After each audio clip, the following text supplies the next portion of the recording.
Hi, my name is Michelle Williams from Coffee and Champagne, and I'm here today to compete to become the next Loacker Froth artist. This is Sutton. I really love the Loacker wafer cookies. They're just so pure and rich, and they're really great on the go. I usually throw some in my purse just to have at a cafe with me. They just make my coffee taste better. It's sweet and delicious. It pairs well with sometimes overly bitter coffee. All right, guys, now I'm gonna attempt to make some latte art. But disclaimer, I don't make lattes at home. I go to cafes for them because they take real skill. Here we go. We're going in the middle. I'm told this should look like a stream of spaghetti.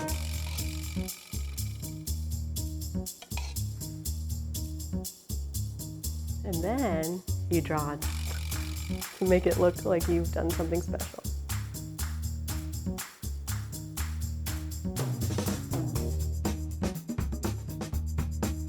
Awesome.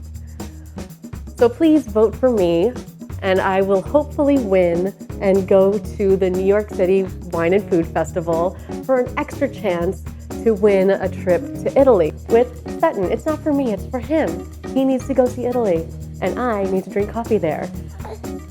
And if you vote, you're entered to win a Loacker gift box, which is super exciting because everything is delicious, I promise you. So again, vote for Coffee and Champagne.